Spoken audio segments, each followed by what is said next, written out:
A large portion of the world's energy, electricity, water, and materials consumption comes from buildings.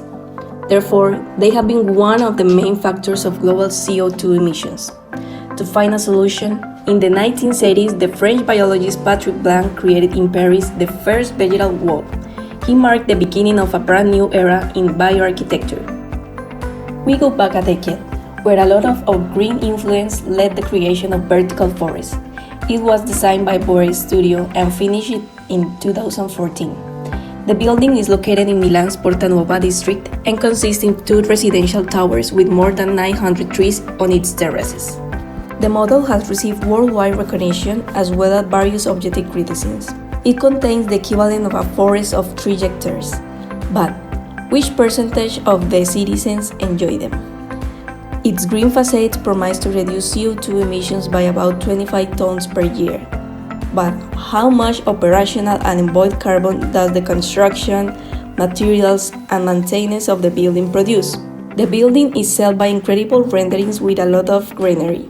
But how similar are those to reality? These are some of the questions that remain unanswered and make us wonder, within the history of sustainability and the green city, is the vertical forest a true starting point for its development? Since its construction, the Bosco Verticale has been recognized as an innovative way to develop sustainable housing that positively impacts its surroundings. The capacity of the building to absorb CO2 and transform it in oxygen. The capacity of this building to clean the air of Milan, absorbing the dust of the urban pollution.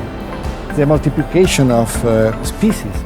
It is clear that trees contribute in various ways to human comfort and environment. È più fresco e più ventilato. Mi sento meglio psicologicamente perché è un posto molto bello. Quindi... However, a tree over 6 meter height submerged in a concrete structure only benefits those who have access to it, those who can afford it. That is a fairly small number. On the more than 20,000 plants that the building contains, equivalent to a forest of 3 hectares, will have a greater impact on an urban scale if they could be enjoyed by the city at the pedestrian level. First of all, I would like to introduce the main construction features of vertical forest through videos and pictures. In the next you can see the automatic water system and the ponds. Finally, I want to give some opinions. The cost of transplanting trees to such a high building needs to be considered. At the same time, the maintenance cost after the construction is also very high. It takes a huge amount of energy to transfer water to more than 2,000 plants. The rhizome of the plant can also cause damage to the building structure. Last but not least, because of the plants, the floor slab needs to be thicker and more steel supports are needed. They are unsustainable materials and harm to environment. The vertical forest has been a source of inspiration of different buildings around the world, establishing itself as a manifesto for the future of architecture and green cities. As the architect Stefano Boeri says in his own words, we are reproducing this and regenerating and interpreting this concept in many other parts of the world. In China, in Holland, where we are building the first social housing vertical forest, so the building will be affordable for everybody. In Belgium, in France, in Mexico, in Northern Africa, in India.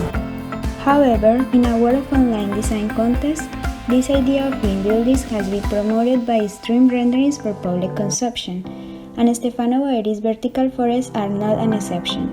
We can see this phenomenon in his rendered buildings with lush forested facades that in many cases do not resemble reality, creating unrealistic expectations and becoming a new form of greenwashing. To conclude, if in the future academics want to write about the history of green buildings and sustainable cities, the Bosco Verticale could be recognized as an icon that triggered a series of multidisciplinary discussions around the subject. Nevertheless, given the inconsistencies between what the building promises and what it ends up being, it cannot be called a replicable sustainability model for developing green cities around the world.